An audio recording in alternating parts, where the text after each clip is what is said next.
The keel, the table, keel table. Yeah. Keel table Yep. here. I got one of those on my breezeway right now. Oh, you do? Uh-huh.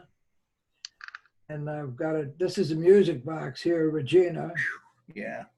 This is a Radio 4, beautiful shape. And I didn't restore it. It was just amazingly good shape. Let me see what else. I got another photo here.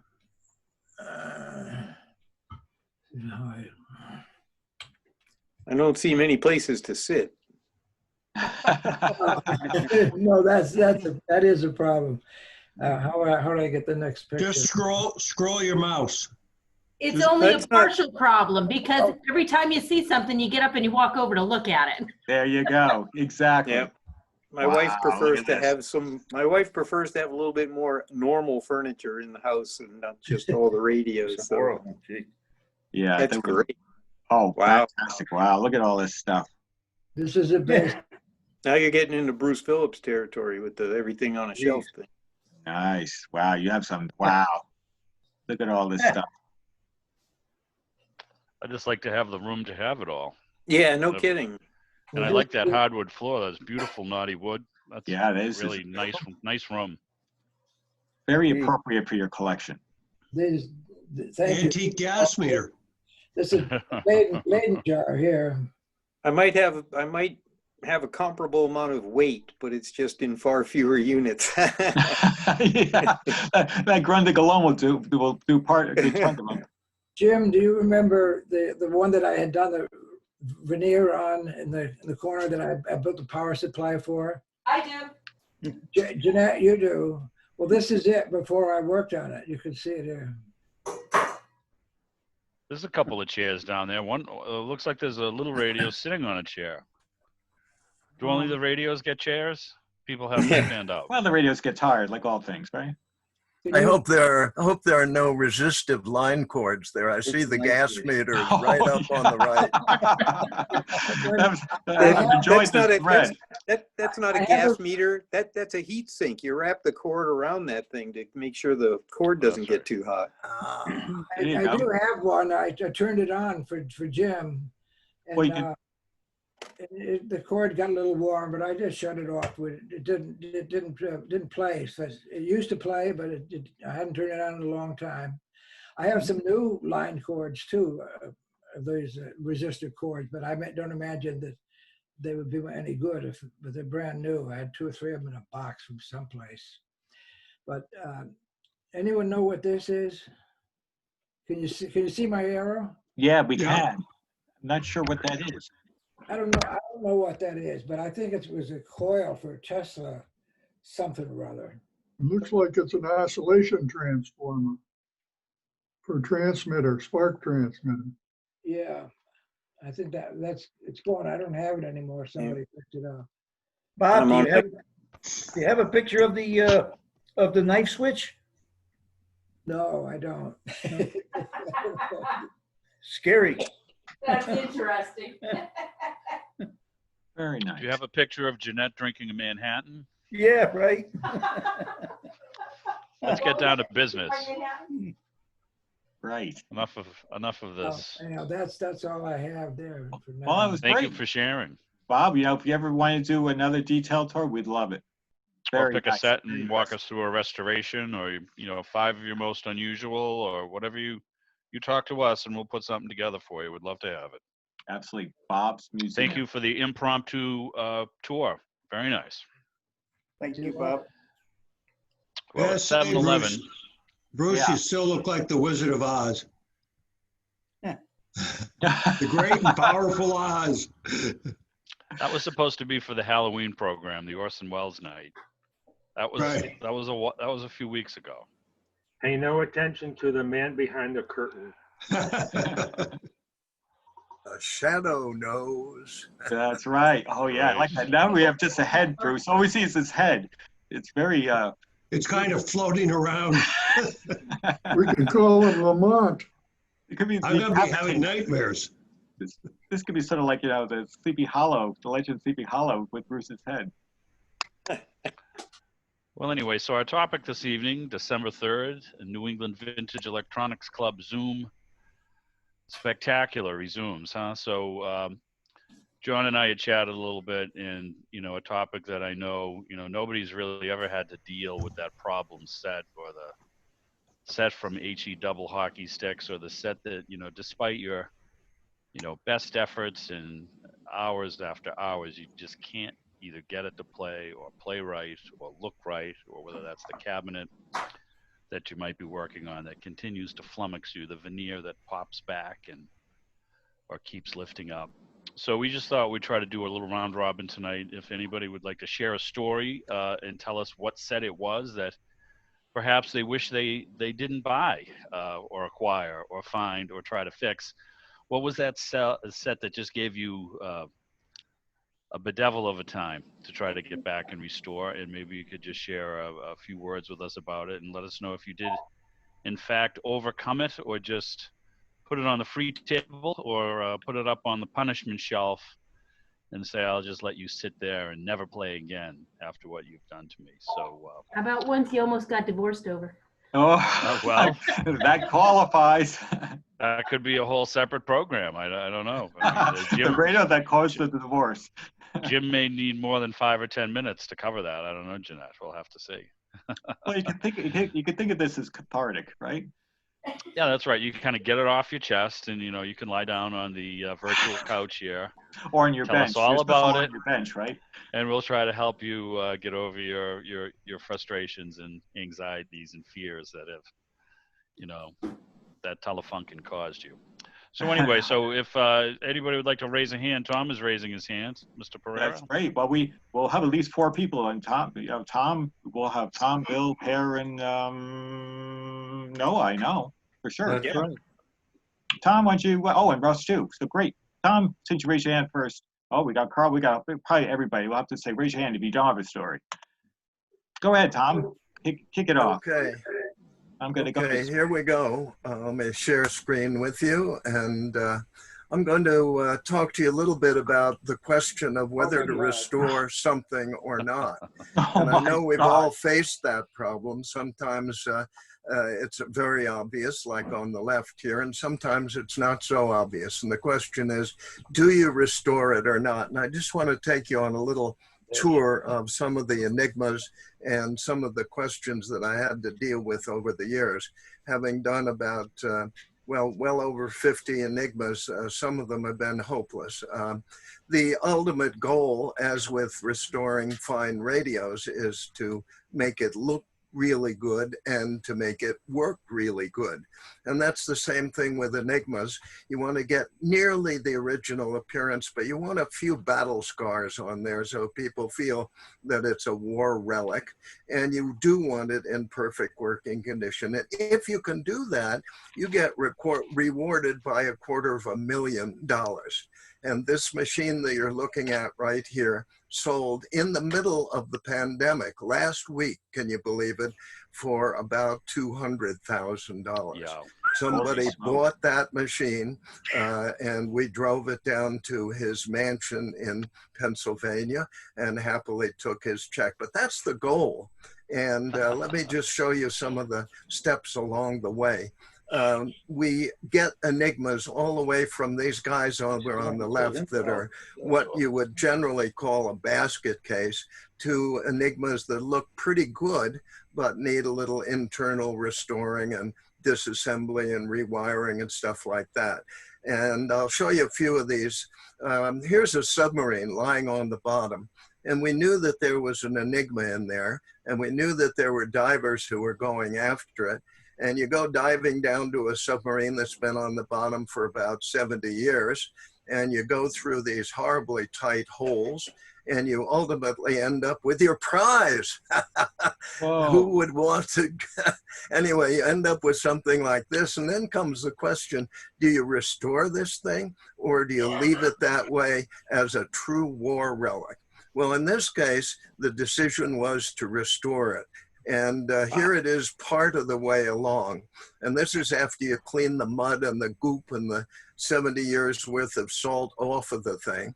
And then you clean it up even further and by God, it begins to look like an Enigma. You can still see a hole in the side over here, but you can see that the rotors are in the right place and the light bulbs are in there. And this thing is fairly well on its way to a complete restoration. But I don't advise this kind of restoration because the thing is just so totally dissolved by salt water. You have to keep it in electrolysis for about a month in order to get the salt boiled out of the iron, and then you work with it. Okay, here's another one. This was really neat. This was discovered just a week or two ago on the bottom of the ocean, and that's a diver looking at this machine. And even if you don't know much about Enigmas, I think you can see that he's looking at an Enigma machine. And he brought it up to the surface, and it looked like that. And the question is now, are you going to restore this thing, or are you just going to leave it as an incredibly, exceptionally interesting war relic and try and keep it from disintegrating further? And that decision is still being made. Here's a lake in Germany that we found. We knew that people had thrown things into this lake at the end of the war to make it so the Allies couldn't get them. And so we went out in this lake with a metal detector and we started pulling up pieces of metal. And this is some of the stuff we got. Over on the right, we see radios, parts of German military radios. On the left, some parts of a prop speed sensing torpedo. And in the middle here, we see a magnificent Enigma machine. And if you get that thing out, you bring it ashore and you clean it up a little bit, it looks like this. And now the question is, are you going to restore this thing, or are you going to consider it to be a war relic? I happen to believe that this deserves to stay a war relic. And we did some research on it. We found that the bend in the metal here was an exact fit for a German rifle. And this machine is simply going to be sold to somebody as a relic. Unfortunately, a relic like this is only about 1/10 the value of a restored Enigma, so there's that temptation. But this is just too interesting, I think, to be restored into pristine condition. Here is General Manteuffel near the end of the war, and he decided he was going to surrender all of his troops and equipment to the Allies rather than be captured by the Russians. And he buried one of his Enigmas 3 feet deep down in this trench. And 70 years later, the Enigma was dug up. On the left here, you can see the first that the Enigma has seen of daylight in 70 years. And on the right, you see the Enigma just after it's come out of the hole. And here is the Enigma that has been cleaned up a little bit. Now, this Enigma also could be restored. It could look like that perfectly restored machine we saw on the side.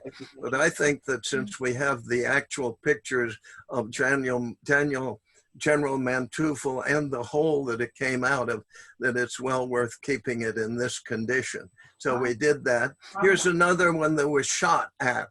And you can see the bullet hole here where the bullet went through it. And again, that's a really historic Enigma. We decided that we would keep that and not restore it.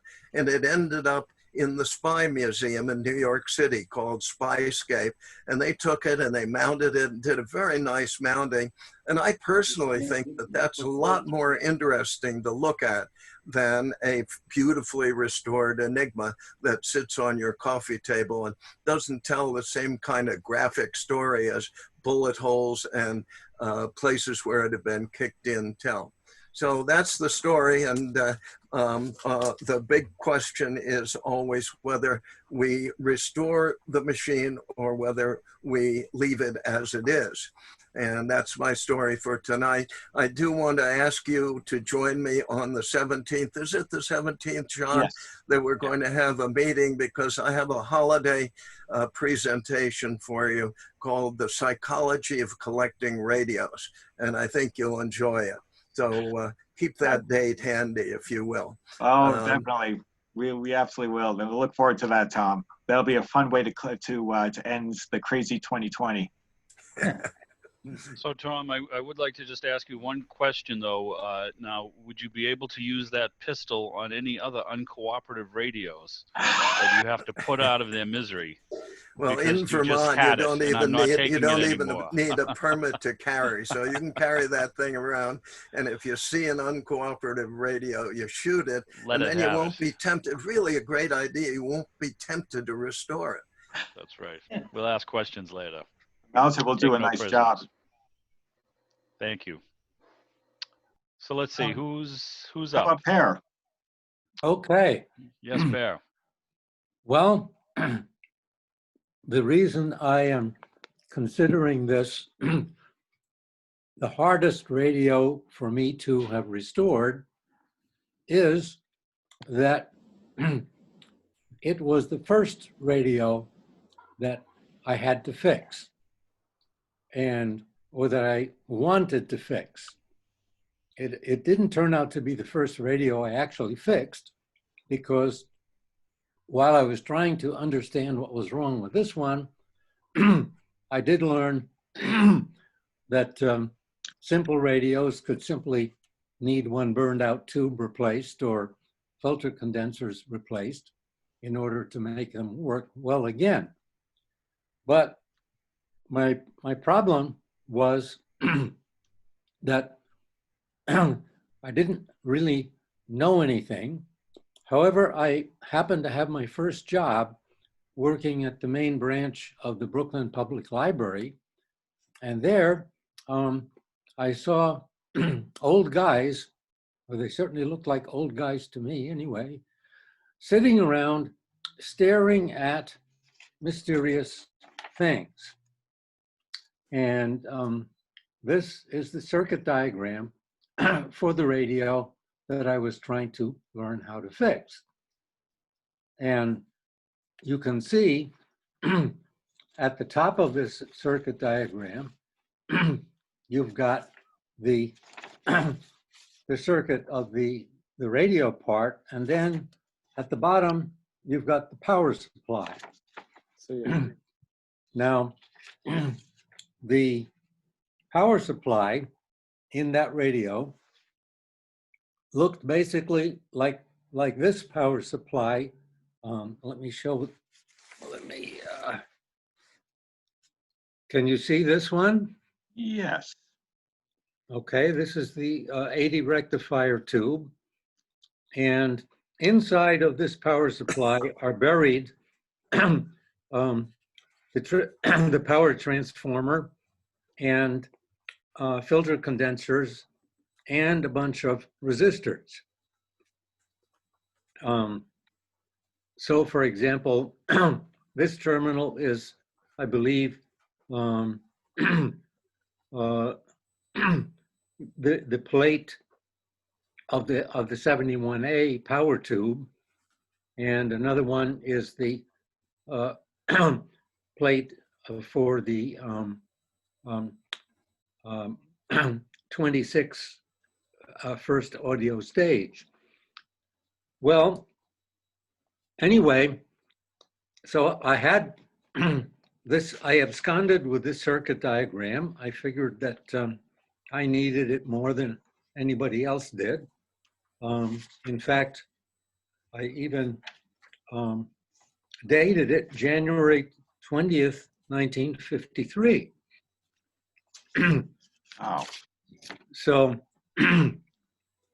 now I had a problem that I didn't have a voltmeter.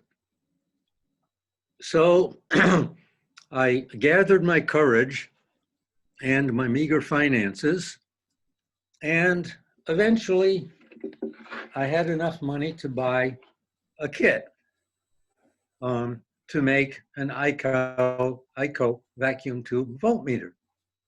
As you can see, this one has been stored away for a long time, and just as our meeting was started, I said, "Oh, I remember where to find that thing." So there it is. That's when you built? Yeah, I spent all night, wiring that thing, and And it more or less worked correctly, even though some of its readings weren't exactly what they should be, but they would always be consistent. So I had that. Well, also somewhere along the way, I needed a soldering iron that had more power than whatever little soldering iron I had originally. And so once again, I accumulated my funds and I bought this 250 watt Weller soldering gun. And it has served me well over the years, and it still serves me well quite often today. So anyhow, armed with the voltmeter, the circuit diagram, and gradually increasing knowledge gained from messing around with other radios, the day finally came when, using the voltmeter, I discovered that the plate resistor going to the first audio stage had failed, had become open circuited. And when I realized, that came when I realized that I could measure some voltages here and look at the circuit diagram to figure out what kind of voltage that was supposed to get. So I put a resistor. Now this is the actual radio. And let's see if I can point at the, here's the power supply. This power supply is from a different radio. Okay. Here's the radio, there's the 71A output tube, the 26 first audio stage, the 27 detector, and the other RF tubes. Here's the power supply, and it's quite small, so you can't see it very well, but here is the resistor, and I happen to use a nice old-fashioned looking resistor to make the radio come to life again. And the reason I was so interested in getting the radio to work was that it didn't have a pilot light, and I had earphones, and so I could listen to the radio when I was in bed falling asleep, and my parents wouldn't know that that was happening. Well, all the other radios, didn't have any way to easily connect earphones to them, and so on. So that is the story of the most difficult radio for me to fix. It took me more than a year before I finally fixed it. But having, gathered that experience and self-confidence, when I decided I didn't like to continue majoring in psychology in college, I decided to major in electrical engineering, and it went on from there. Well, that's fantastic. Interesting.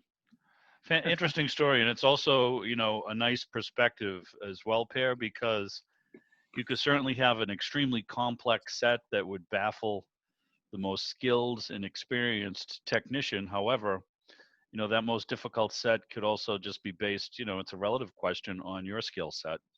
How long have you been at it? How old are you? And what did you have at your disposal? All certainly add to the challenge. So it need not be some big Saba. It could be a simple GE that just is based on your particular levels of skill, a toughie. Thank you. Thank you for the story. Interesting. Yeah, I like Mark that and I voltmeter. are so happy that you are beginning to think about options for this competition, period.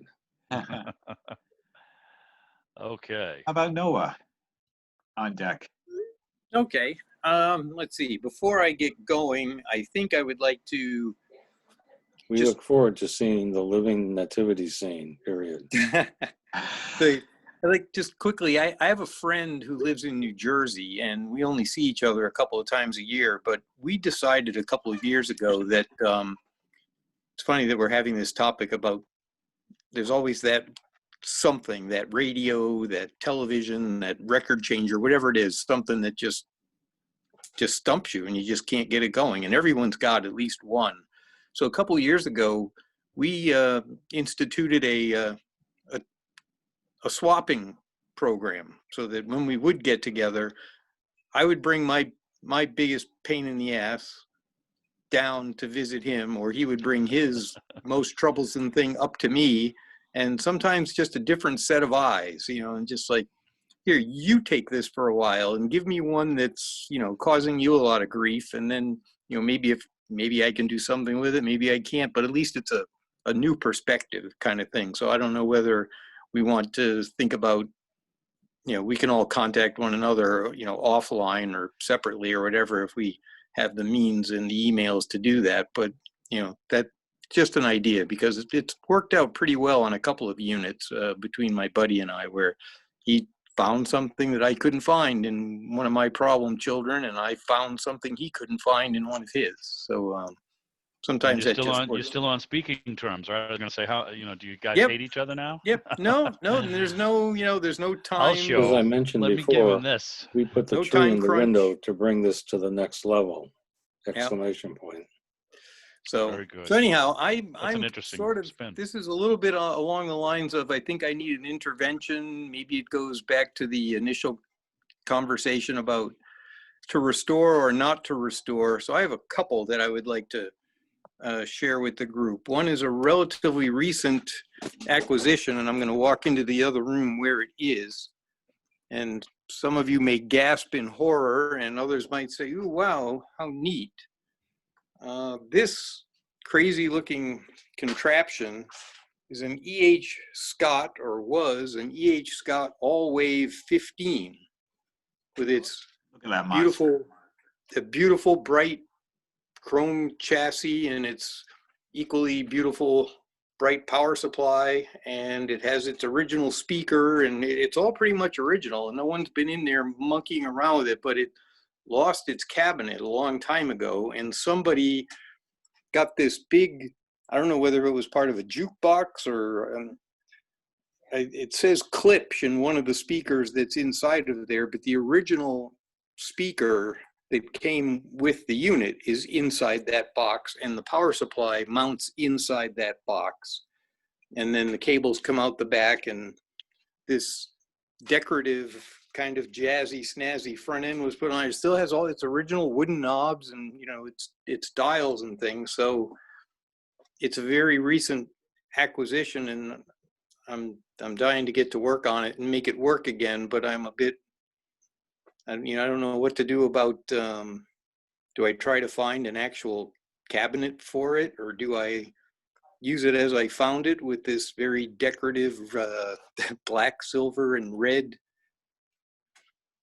combination here? I haven't dug into it yet. I don't, the condition of the thing, I'm pretty sure it's not going to be that difficult to make it work. It hasn't been monkeyed around. The only thing I've found out so far is that, and if anybody's done one of these things, I'd love to find out who it is so that I can ask some advice, because apparently the Allwave 15 was what they called in my research a transition model. So so far, there's at least 5 different circuit diagrams for the thing. So you have to it could be troublesome to figure out exactly which one you have, to figure out, what components may or may not be correct or incorrect. But so that's project number one. And again, electrically, that's a restoration, obviously, but what do I do about the cabinet and everything else? The other one is, you might say, what are you, out of your mind? This was a freebie. I'll take a picture here for you of the RCA Victor projection television set. Now that pop-up screen out of the top is 15 inches by 20 inches, just to give you some perspective on what this beast is. And that folds up out of the top of this monstrous cabinet that has no less than 4 giant chassis. So it's like it's over 3 feet tall, and then the lid opens up. I've got some of the chassis out. There's an RF and an IF chassis. There's a monstrous. I thought the power supply for the Allwave was big until I had to try to pick this thing up and get it out of there. It's got, you know, 3 5V4s in it and 2 monster. This is just the low voltage power supply. And then this is the audio power supply plus audio output stage to go to the speaker that's down there in the bottom of the cabinet. This black shroud, well, I'll get to that in a second. So that's RF and IF, audio, low voltage power supply. And then over here, this sort of Frankenstein 1950s sci-fi movie looking thing is the high voltage and sweep chassis. And if any of you have ever worked on an old TV set, you're familiar with the 1B3 GT tube that's the high voltage rectifier. This little guy happens to have I can put on my, no less than 3 of them. And it has these capacitors that to me look more like lightning arresters or something. They're held in on these little metal prongs here, and they kind of rotate around, and they're quite frightening looking. And there's quite a few other tubes in here and a few more of those capacitors around. And this giant gadget over here, this is a giant power resistor. And the whole thing is rather frightening. It draws about 600 watts. And that black shroud that hangs down is a canopy, because all of this circuitry and all of this wattage, after you've recapped and measured all the resistors and checked all the tubes, and who knows if you really got everything to work right again, the resulting display is a 5-inch CRT. So you only get a 5-inch wide picture, but that picture aims down inside of this optical unit.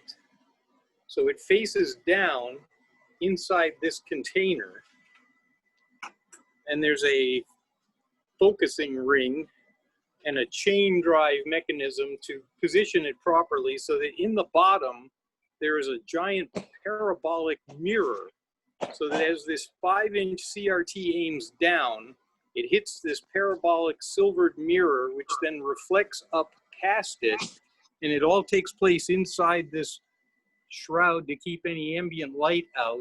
And that's what makes it come up and hit that giant 15 by 20 inch projection screen from the rear. So it's really a bizarre undertaking should I choose to dive into it. This gadget right here, this is the infamous, when you turn the TV set off, this is the bleeder resistor that mounts inside the cabinet. And it's so old, it's from like 1949 or 1950. The high voltage regulation was so poor, in spite of all this circuitry, that there's a separate box that has a long cord, because when you're sitting and watching the TV, as the scenes change in what you're trying to watch, you need to mess with the contrast and the brightness like in real time to keep the picture looking the way you want it to, or so says the instruction manual. So it's like, it's been here for a couple of years. I've had an easy time saying, well, I'll do that after I do this one. I'll get to that after I do this one. And I keep trying to avoid diving into it, but I fixed so many things in the spring, trapped at home during COVID, that I've kind of fixed almost everything else. And so I'm kind of now down to the really scary ones that I've been avoiding up to a point. And so it's part of me is like, certainly going to be a challenge, and certainly going to be interesting. And it, on the one hand, it would be kind of cool to see all this stuff fire up and get a picture on that. I do have a CRT tester rejuvenator, and that little 5-inch CRT actually tests as good. So if I do everything else, I think it should work. I mean, if I can get a Philco Predictor to work, I think I can get this beast to work. But then the question is, but why? That is one amazing power transformer Yep. on that other chassis. Holy mackerel. So it's kind of scary, but it could certainly, I don't know. I think when you get that screen to finally light up, you get to see a picture of Bruce Burgess Yes. from behind the shroud. The headless Bruce Burgess. And I'm sure it's going to And be. then it asks the question, why did you do this to me? And I'm sure it's going to be something that's going to be very dim and will only be viewable, probably in the basement or in some darkened room.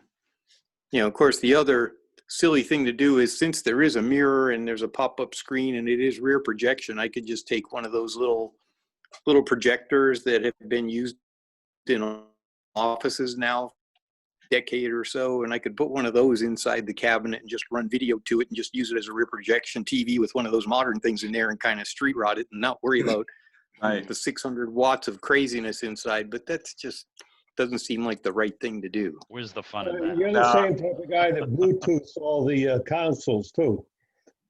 Right. No, it looks like you need a Jacob's ladder running in the background with this thing. Well, I'm kind of afraid that the first time I turn it on, I might wind up with a Jacob's ladder, whether that's what I was trying to build or not. I mean, has anybody ever seen any of these strange looking capacitors before? No.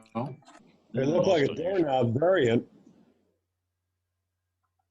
It's just like, I can't imagine how frightening this thing must have been for somebody to actually work on back in the day. Could you imagine making the house call, on the RCA factory authorized technician? And Exactly. That's the thing the guy has. I lost I'm not feeling track well. I lost track of how many tubes, but I did test them all, and believe it or not, it was missing one tube. That socket right down there is a 6AS7. So if anybody's got knows the whereabouts, I could just get one on eBay. It's only about $10 on eBay. So how many volumes of writers does that take up? It's the Sam's Photo Fact is a rather hefty. Whoa. That's hefty. It's hefty. It's the biggest Sam's Photo Fact. It's a 36-page Sam's Photo Fact. Wow. And this is the little diagram that shows you those are the three chassis plus the optical barrel, they call it, with instructions of how to adjust the optical barrel to center the 5-inch CRT so that it aims down into the center of the parabolic silvered mirror properly. So I don't know. How many of those were manufactured? I wonder, how many of those did they manufacture? It's the only one I've ever seen, that's for sure. I mean, that's had to be a pricey. Can you imagine what the cost of something like that was? Yeah, no question. Like to find an advertisement for one of those and see. There's plug the that tag into on the back. Look at inflation calculator. It's got the golden it's throat. It's called the Eyewitness Television. Oh, I love the name. That was for Perry Mason. That's right. Right. Hey, John, and it's got all the tags on it everywhere, and it's very tiny writing, and it's all there. It's even got the important. Read this first. This is the RCA Victor internal antenna. You can see the dipole that's on the back of it. Oh yeah. So where are you going to get a signal to see anything? Oh, the same place I always get it for all my predictors and things like that. In fact, that was one of the, either get it off of a VCR or, use an RF modulator, or I was actually thinking I could probably save myself a lot of time and a lot of aggravation in the RF IF chassis. A lot of times what I do is just put in my own RCA jack and just go to the video detector and video amplifier and not have to worry about tuning all the RF and the IF and worrying about the status of all the contacts and the coils in the in the channel selector. And then on the audio chassis itself just has a simple RCA input. So if I really, all I have to do is get the sweep circuits working and to get this high voltage chassis to not burst into flames when I power it up. And so there we have it. So yeah, so every Predicta is a pain in the butt. Every jukebox is a pain in the butt. Radios seem to be a lot easier to do than television, even though they can be problematic. I do have one Telefunken chassis that is puzzling me a bit for right now, but it's sort of a backup parts chassis to the one that's in my daughter's living room that's working fine right now. So I'm kind of just keeping it for parts in case something happens bad, to the one that she already has. But so there you have it. So I'm, anybody needs or anybody knows of I don't know, maybe Tom, I need a good therapist. All I ask is keep one hand in your back pocket. No, it's even near that thing. It's a watch on the left hand and ring on the right hand, right, with path of current directly through the heart. Perfect, right? That's the way I was raised on how to work on a television set. John, a 6080 will sub for a 6AS7. They're electrically equivalent. 6080, 6080? Okay. Yes. Uh, All right, I'll write that down somehow. Hey, John? Yes. That last picture you showed, I noticed on the front edge of whatever you were showing had a hole in the chassis. I wonder if there was a part missing.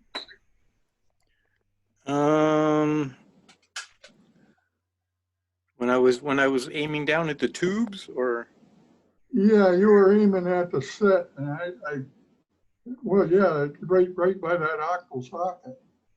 oh yeah, there are a number of punch out holes. I don't know whether this chassis was used for multiple things, or it doesn't look like there was anything else mounted there. And they do show pictures of the chassis I have both a Sam's Photo Fact, and I also have made the other thing here. And actually maybe the just holes or so when it's plugged in, you could put your finger down to check the connections. This looks like the actual RC. This is the RCA Victor projection television receiver service data, 1949. So this is an actual RCA document that, and it shows all kinds of wonderful pictures and all kinds of scary things in there. And it seems to, everything looks to be correct. Like there were actually options to the set where you could actually get a radio as part of this thing. I don't know where the heck they would have ever put it, but so this was in a storage unit, and it was, this goes back a number of years ago when I came to find out that the free button on Craigslist is a very dangerous place to go. I think that the first sentence in that Sam's manual says, "Good luck, you'll need it." Right. Exactly. As no user serviceable parts inside. Right. Refer servicing to qualified service personnel. Yeah, there was That's probably really 3 cool, of them, though. and they had to send them up from Camden, New Jersey. Yeah, there are 41 tubes in the unit. Wow. And Well, I many think what more. your electric meter is going to do when you turn that on. Well, exactly. You'll be a hero with the power company. They'll love your bill, right? 600 watts, almost needs its own 20 amp circuit. 600 watts to power it up to get a picture on a 5-inch CRT. Funny. Just to give you an idea of where we've come in technology. Burn a lot of coal. Burn a lot of coal to get that electricity. By nuclear power plants. Exactly. I got to feel it. You could call RCA in China or wherever they are now and ask them if they'd service it for you. Yeah. I was. It has so much documentation. The only thing I couldn't find on it was the little warranty card to tear off and mail away. But They didn't include one. all right, thank you. We'll move on. Thank you, John. That was awesome, Noah. That Right. had 41 tubes, and I bet you they all did something. But wasn't there another company that called Western or something that made radios with a large number of tubes that really didn't do much of anything? Midwest. That Western? No. All right. Midwest, I think, Paul. Midwest, maybe, yeah, Midwest. Hey, Bill Holly, I think you had something you wanted to show. Yeah, I haven't restored anything in 20 or 30 years at least. And last spring meet at Brookline, I picked up a little something from Bruce. And being as I'm in favor of solid state, let's see if I can get this on screen. This is a little crystal set that is in need of a lot of help. If you can see on the switch here, the lever is a little short. And I saw that when I bought it, so I had a spare brand new one in the old junk box. And it's also missing the ball and cat whisker assembly, and I had one of those. And the dial is busted. Edge has been nibbled away. Other than that, it's fine. So I got another one of those that was in my junk box. But this is probably eighth of an inch to a quarter of an inch bigger in diameter. When I initially bought this thing, it's so neatly laid out and everything, I thought it was a commercial set. But I've got to looking at it, and I can see, if you look at the edge of where the crystal detector is mounted, which is a neat mounting, that little ledge is bolted from the back, and the holes are pretty small. This is definitely not a factory edge. And there's no index line above the dial to identify where you'd set the dial, and there's no evidence of any marking around the and so forth. So I'm going to try and restore it, but I've got a feeling that it was an amateur job. Beautiful layout, beautiful work, but a lot of stuff's going wrong with it over the years. And I'm not sure it ever actually worked. Maybe he didn't have the right parts after he got it all put together. But anyway, I know the inside the condenser is grounding out on a screw on one of the plates. And I'm going to have to see if I can't fix that. Somebody monkeyed with it and got the mountings wrong on the condenser. So first thing I got to do is give it a thorough bath in mineral spirits and get it clean. I don't know, the wood looks like it's a dark oak, and I don't know if I'm going to refinish it or just clean it and polish it or what. We'll see after I clean it up. But I thought it'd be fun, something a little round to it for this winter. You know, if I get around to it, that is. Well, we'll expect you to present when you have it in fine working order. You can give us the step-by-step details. Usually, I tend to a round to it. I used to have some wooden ones, little wooden round to it. I don't know what I'm going to do. I may wind up rebuilding the whole thing. The top switches look pretty good on the front, but in the back, their posts are all rusted. So I haven't checked to see if the solder connections are still good or not. And the coil's covered with paper, so I can't quite tell what the coil looks like. It's going to be an interesting project. That's all I got. So. Oh, that was Thank you, great, Bill. Bill. That was great. Bug out. I'm gonna have to bug out. I made a promise to my wife that I would be back for something to do with her by 8 o'clock. So I enjoyed the meeting very much and look forward to seeing you again. Well, very glad you Thank you, joined, Bob. Bob. That was a Pardon me? great Anytime, presentation. come on down. Yeah, we got to get you to give us a tour. Okay, I'd be glad to do that. One other comment I could make, Per mentioned something about having a radio that he could listen to without his parents knowing. Did I hear you say that? Yes, that's right. Well, I made a radio out of a 6G6 tube, 4 flashlight batteries, the paper core from a toilet paper roll. I wound a coil on that. And I listened to that under the blankets, and so my parents wouldn't know I was listening to the radio. I think they knew, but anyhow, Wow. that's what I did. Nice. So I'll see you next time, and I'll Take put care. something together for you. Thanks, Great, Mike. thank you, Bob. Have a good night. Bye, Bob. Take care. Thanks, Bob. He could have been doing much worse. That's right. As I seem to recall, I think Russ had raised his hand earlier. Did you have something you wanted to tell us about there, Russ? I do have something. If there's someone who can go before me, that would be great, because otherwise I have to walk out. I'm going to walk out to the garage now. Oh, okay. So anyone else have? And then I'll be ready. Sure. I'll go.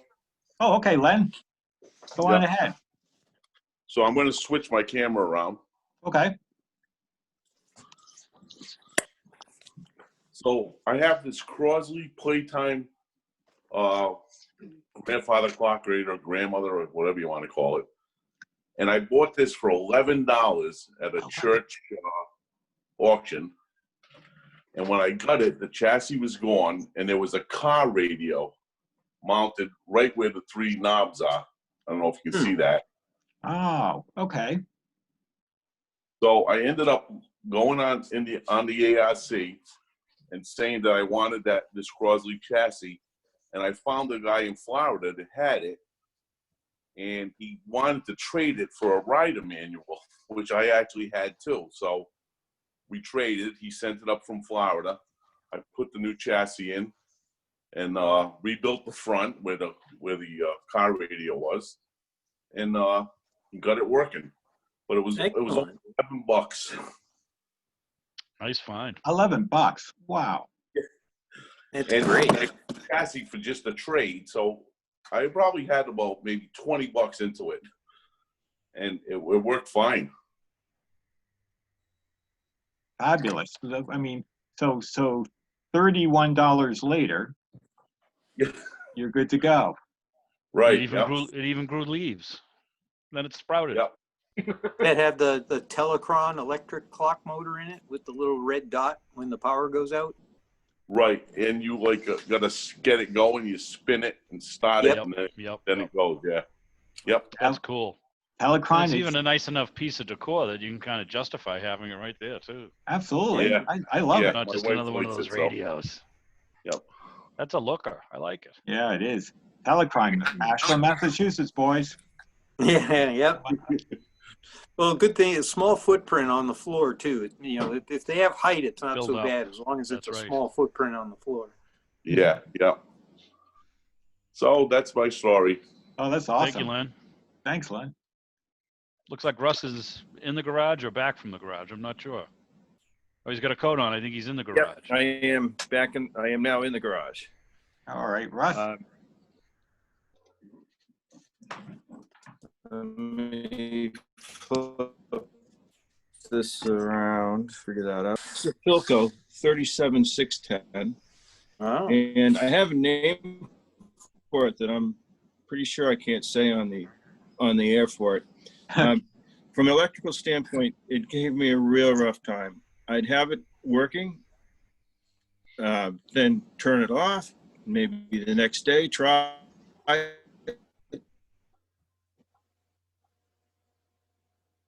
You might be breaking up, Russ.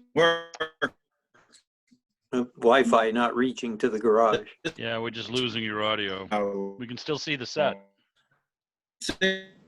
Was issue on one of the bands. One was really more than a great big decal, and so you are. Let's see. Not sure how I can do that. I'll shut the Wi-Fi off and I'll go cellular for a second. See if I can do that. Okay.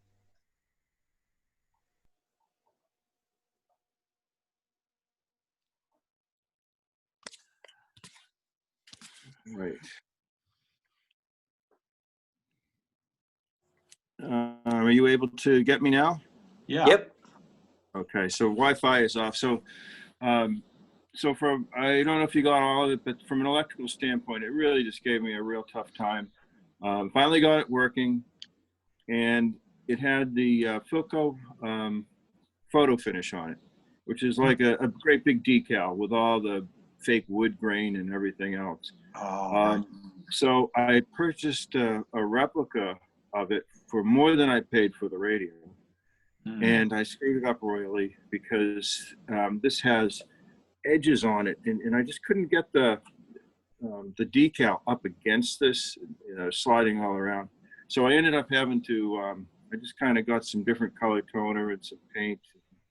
Ended up putting stripes in it, kind of like it would have looked originally. So anyway, so this is it. Again, I can't mention its name that I have for it, but it describes it kind of well.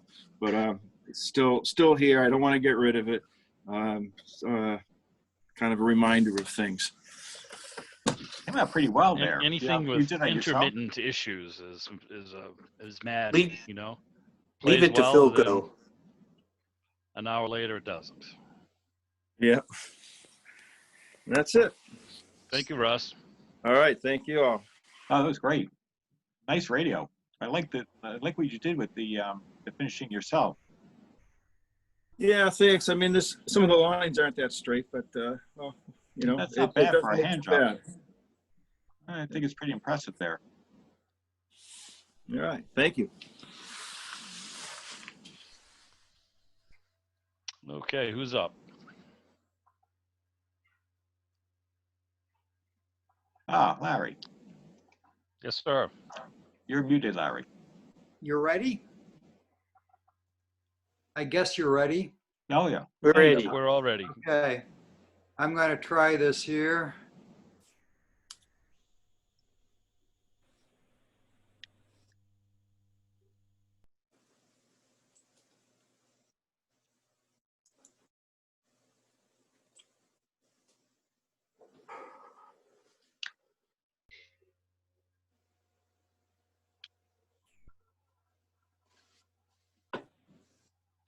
Okay.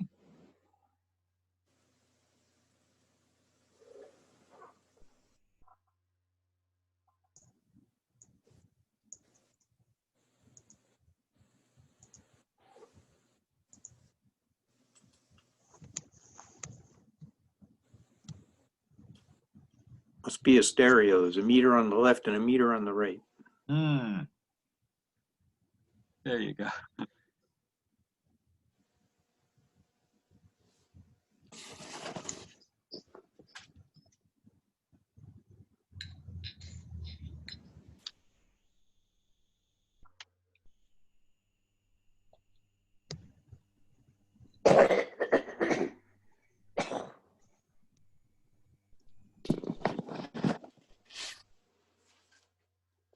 Larry, I assume, I don't know, I see your cursor moving around. Do we have, are you muted?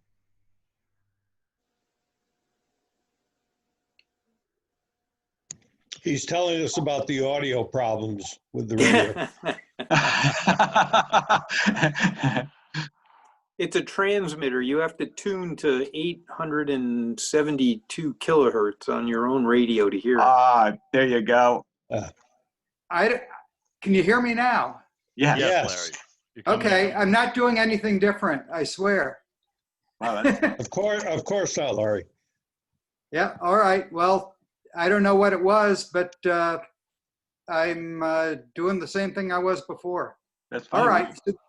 So this is a transmitter that I started designing in the 90s at work when I was daydreaming. And about every 5 years, I do a little more work on it. It turned into a pretty ambitious project. So I can't just devote all my time to this till it's done. Other things come across the bench that I have to work on, and it's kind of hard to get back to this sometime. But these are a pair of 4-65A tubes. They're going to be the final amplifiers. There's a couple holes for meters, 2 more meters that have to go in here. And I have all the parts. I just don't have the time to work on it much. Do you see a new picture now? Yes. Yep. Yeah.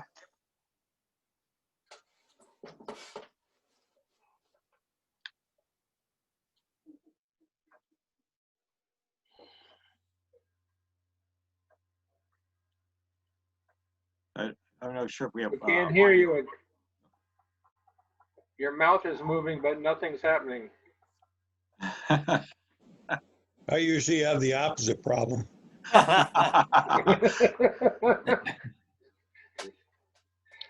What are you going to name it, Larry? The silencer.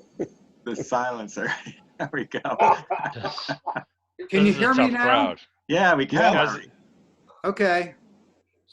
Do you see a new picture? Yes. Yes. Yes. Okay, good. So What's your name? this is, I don't have a name for it. It's just the 4-65 rig, you know? We're going to have to make a nameplate for it. We'll have a contest. There you go. I just think it's more important to finish the project and have a working unit than have a name for it. But this is an underside view. Everything is complete up to the grids of the final amplifiers. So all I have to do is finish the final amplifier deck, but it's been that way for 13 years now. I did a lot of work on it this spring and thought I was going to get it done. But as a lot of you know, I had some unplanned problems over the summertime that took me away from it. Now more things have accumulated on the bench demanding my attention. So hopefully later this winter, I'll be able to get back to it and finish it up. Here's another top view when I was testing it. This is a surplus Collins permeability tuned oscillator, which is the master oscillator in the unit. That'll be the master oscillator, very, very stable signal source. This is just another view of the bottom of the transmitter when I was working on it. So the reason I brought this up, I know it's not a restoration, but it just turned out to be such a huge project that it's kind of a race to see if I'm going to get it done while I'm still on the planet. So anyway, that's all I have. Well, Thank you, Larry. Larry, what will be its characteristics when you're done? Multi-band? I see crystals are going to be sideband. It's 160 meters through 10 meters, CW, AM, and sideband with an external SB10 adapter. What are the 2 crystals I saw on the bottom? 2 or 3 crystals in one of the shots. Look like they're heterodyning crystals. Okay. Heterodynes with the PTO. Right. Okay. Boy, nice cabling. I know, Thanks. very nicely done. Very elegant. Mine never looked like that. Anyway, back to net. Thanks, Larry. That was great.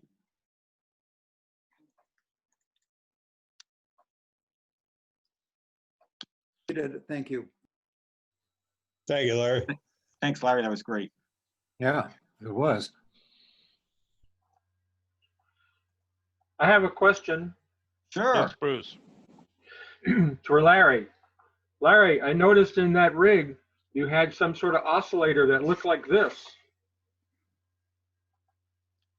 Yeah, I can't tell if that's the same one or not, but it could very well be. It sure looks similar.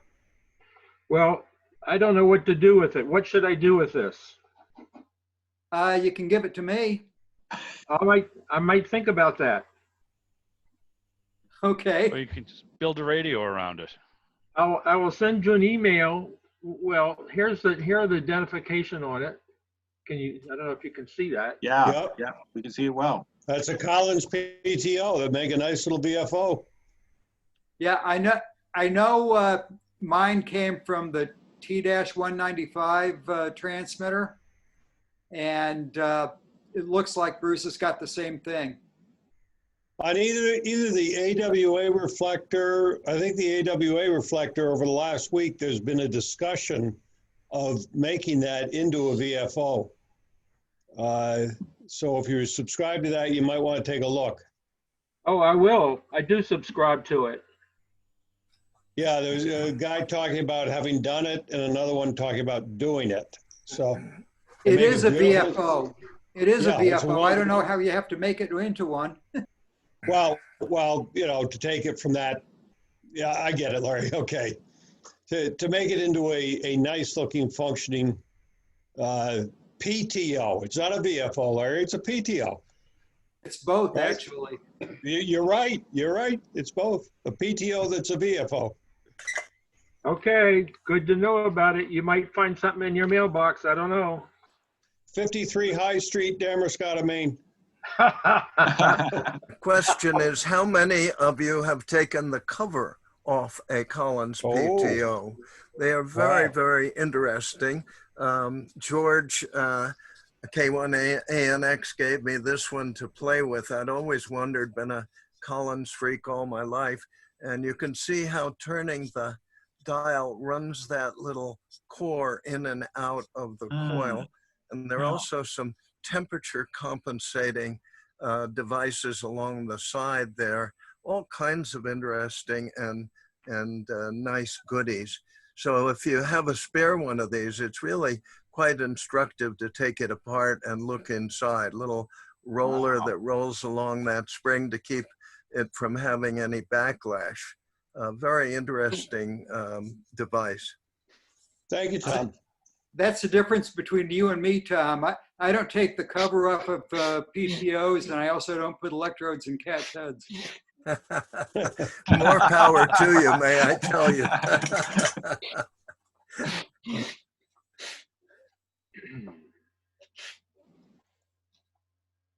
And just Carl. Carl. Yeah, I don't have anything to show. I just had a couple of stories, quick stories I wanted to share of things that have driven me nuts. One of them this week, and one of them involving power supply. Someone was talking about a power supply earlier, making them nuts.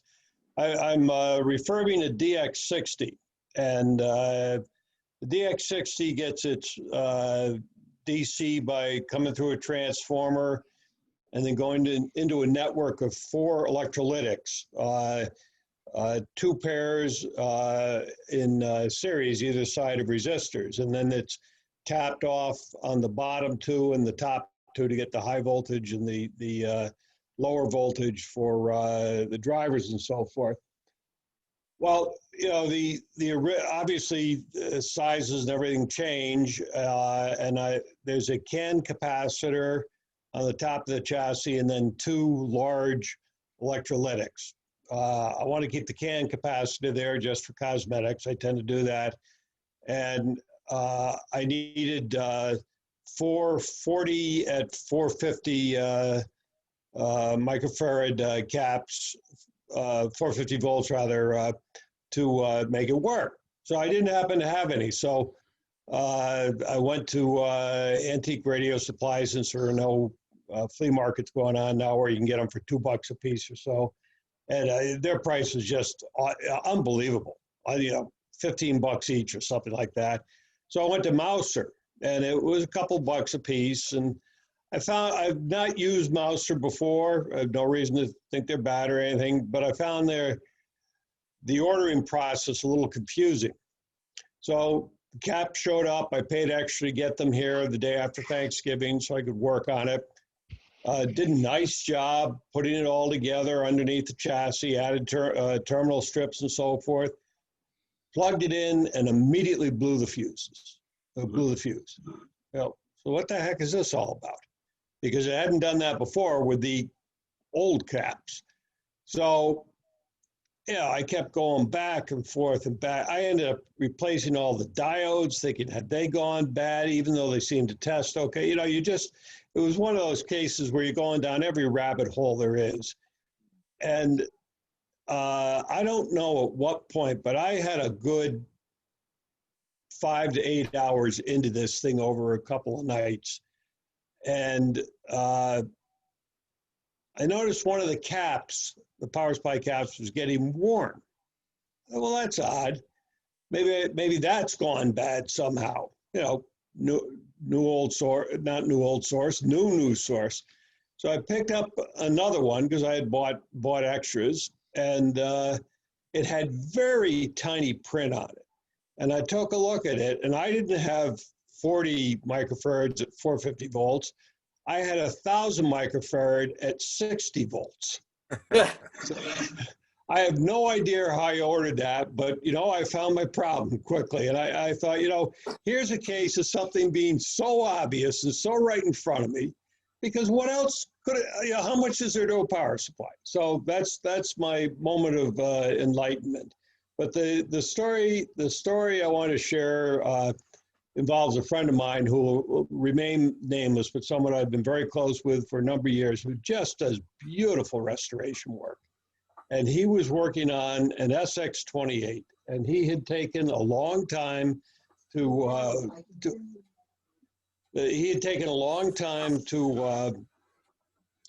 work on this radio. And really, anybody who's ever worked on an SX28 knows that they are not an easy radio to work on. They're pretty complex. Components are not where you expect them to be at all. But he had slogged through it. And he's in the final stages of doing alignment. And he runs into microphonics.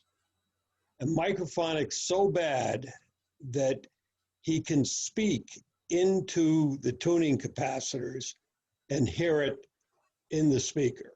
And wow. I mean, he gets on every reflector, you know, Google's, this is about 10 years ago, Google's everything. He's in phone conversations with people all over the US. He's looking at everything. And I happened to be over there one day, and I'm no genius, so I'm not holding myself up. And, you know, he was showing me how it's making him nuts. And I said, well, how bad does it sound when you put an antenna on it? You know, how much does this cause trouble? He said, I haven't gotten that far yet. And I pushed him. I said, well, let's just try it to see, you know, thinking how funky can this thing sound. You put an antenna on it, you didn't even notice it. It was a combination of the strong IF signal generator signal being the only signal around that allowed you to hear that microphonic. But when you put on the regular signals that came in through an SX28, it sounded beautiful. So here this poor guy had spent, I mean, hours and hours and weeks chasing this thing down. And at the end, there really seemed to be nothing wrong when you tried to use it as a radio. So that was his brew gray hair moment. So, Oh, that was great. Thank you, Carl. That was good. Some good stories there.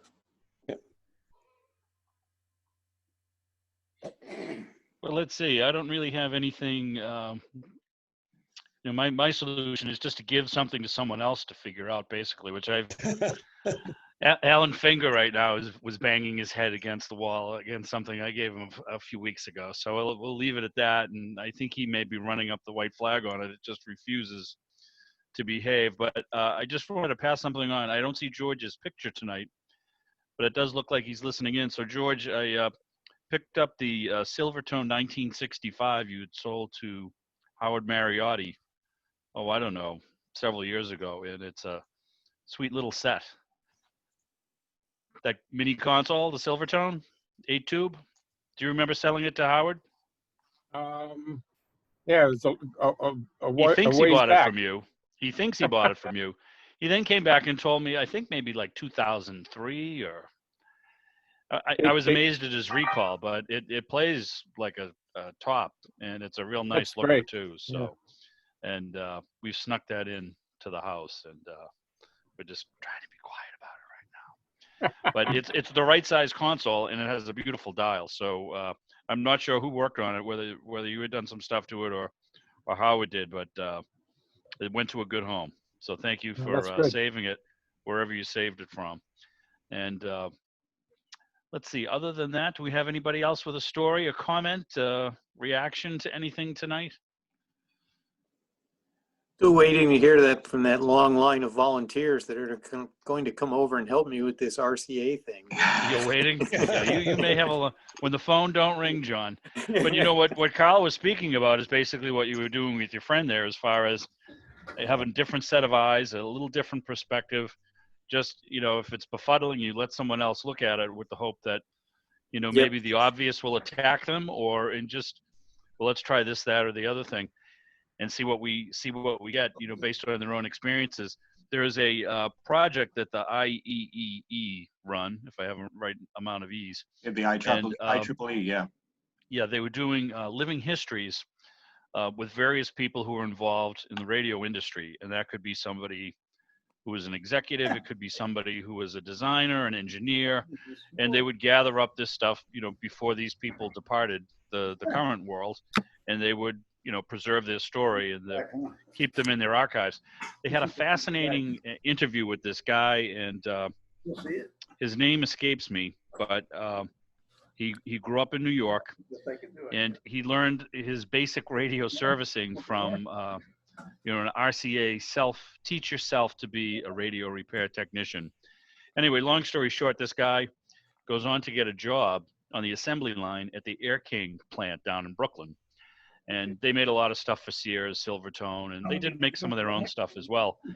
So here he is, and he's learning how to assemble. That answer for you. And, he did have some schooling that he was pursuing as well. So where he looked to be an up-and-comer, I think I remember his name now, Gustav Shapiro.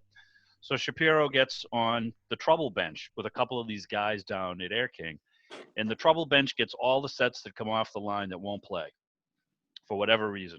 So as things move along there's not a lot of time on the line. If something doesn't work, can't be figured out short order, goes down to the trouble room. And he's just, the stories he would tell as far as how he would see people make a radio play. And he said in many cases, some of these guys didn't even know the mechanics of why it worked. But if we do this, it'll make it work. Well, how do you know that? Well, I've seen it before. Well, when did you see it? I can't tell you. He sits there like a sponge and picks up all of this stuff. He eventually goes on to the Signal Corps and has a pretty successful career in electronics. But I just think about this guy learning at the bench from these people who must have seen literally thousands upon thousands of sets come across it, in the trouble section of Air King. And Air King wasn't really, a top quality brand. Some of this stuff is okay, but you can just imagine some of the sloppy assembly. And so I Googled up a few things, and I saw a rather nasty union dispute at the Air King plant. So you can just imagine they could have had people sabotaging sets, or just not, putting, who knows what's going on. And here's Shapiro down at the end, listening to some of these old timers who've been doing this stuff for 15 years. And it's just, if you ever are interested in looking into that oral living history project, there's a lot of interesting perspectives. There's not as much practical information as you might think, but just, can you imagine what that guy picked up, that served him later on, as far as, I would think he'd probably be the guy you'd bring all these problem sets to and see if you could make them play.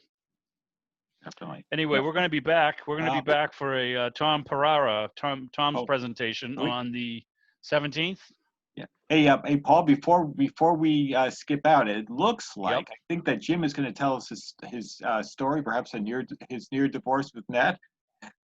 Oh, really? Okay. Well, if there's breaking news, we're here to bring it to you. So the radio is that the one you had threatened earlier there, Sparks?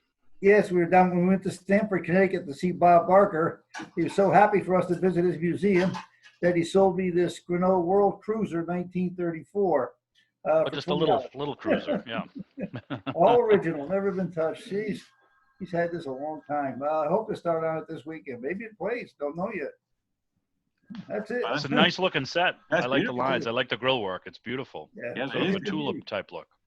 Yeah, it's a beauty. I didn't know. Yeah, I haven't seen many Grinnell tombstones. Yeah, Interesting I do like company. grill work. So when what it's just, all what done, I'll does show it again. what does Jeanette not like about it? I mean, what's there not to love? I love it. It'll look even nicer when I'm done with it. Yeah. Yeah, well, it looks even nicer when somebody's picking it up, right? When whoever you move it on to. Exactly. That's it. And Jim will buy you a nice dinner. That's beautiful, Jim. That's very nice. Yeah. Good luck with it. I do hope he does a presentation because we only saw about 10% of what his collection is in his Wow. house. He had a whole section of the house added to it just for his museum with all wooden floor. You saw some of the sets. Well, we're gonna have to. So Jim, take a lot of pictures though. Why don't you chronicle your restoration of the Gruno, and you can regale us with your tale sometime in the new year. Okay, will do. Yeah. All right. We'd enjoy that. Very good. I will add one thing, just my personal thing, but I'm not prepared. Is some years ago, a very good friend of mine gave me, as you know, most of my radios are German, but not all of them. And I have this nice Emerson 38 that a friend of mine gave me, a good friend of ours, who her father bought brand new. So it's been a one family owner. And unfortunately, she gave it to me, and well, clearly there was like more than one person has worked on it. And I found schematics on Nostalgia Air, and I tried to start trying to troubleshoot this is some years ago, 3 or 4 years ago. And I'm trying to make heads or tails of what they did. Somebody got imaginative. I'm sure they did the right thing. The radio powers up, but it's not. The problem seems to be on the output stage. But at any rate, I'm going to defer that. I'm sure we're going to have another session where we talk about continual problem children that we have, that we're all dealing with, and I think that probably will be having to rely on some of between our groups.io and these meetings to try to sort this one out, because it's it would be a lot easier if everything were original, but there's been more than one hands in there. But I want to restore it and get it going because it's a good friend. It's a good friend of ours who moved to Florida, and so I want to and her want to get it up and running, and it's all there. Like I said, it powers up, but that's about it. But I will save that story for future. Well, the problem with anybody who gets these cobbled up radio, or something that's not done according to the book, you run into these, you just compound the problems for the future repairman. Yeah, it's kind of like, what's it? No, I once had a small airline set that a friend had picked up at a place up in Maine, and he thought he was doing me this swell favor to give me this little radio, and he goes, and it even plays. So, of course, you turn the knob, you turn the volume knob full, and you can hear a whisper. I said, oh, this is not quite what we expected, but in any event, long story short, it had been hacked by 2 or 3 people to the point where I was about ready to give up on it, and I would have, unless I liked this friend who gave it to me, so I gave it to Ray Bintliff, emeritus, of the club, and Ray, being a polite gentleman, reserved any comments. He did ask me if I had anything to do with it, and not me. Nope. I'm just the recipient, Ray. But what do you think? Well, as it turns up, the radio is actually at the end of one of his practical radio repair handbooks, under the chapter of things you should never do when restoring a radio. And he must have found about, I don't know, half a dozen, pretty significant faux pas in there. And then, of course, he proceeded to correct everything. And it plays about as good as it probably did in 1936 when the thing came out. But again, it's the who's been here first that can be the killer. They're bad enough to figure out sometimes when it's untouched and you've got all the documentation and parts, and it can still be a maddening exercise and frustration. But apparently we love it because we're all still here and we continue to beat our heads against the cabinets from time to time. Well, So, the hard thing is trying thank to you to everybody for sharing. Yeah, that was great. Thank you for everybody trying to share their stories. John, we look forward to your presentation on the projection TV. Yeah, the Frankenstein. Just Yeah, 2021 maybe. Yeah. oh, we'll see. We'll look. We want to see the picture. You can project on the screen. You can give us a live Yep. shot. Yep. All right, gentlemen. It's about 8:30, so right. We'll let you all run. Yeah, thanks yeah. Thanks for coming by. Yeah, Always appreciate it. Take I care. have only 2 words. What is that? Lights out. There you go. Nice. Oh, I like that. All Oh, right. only Bruce's head. I love it. That's awesome. Fade out to the beard, then he was gone. I know Arch Obler is laughing somewhere at us right now. All right, we'll see you guys. All right, boys. Have a great Yeah, evening. thank you, guys. See ya. I'll post this later.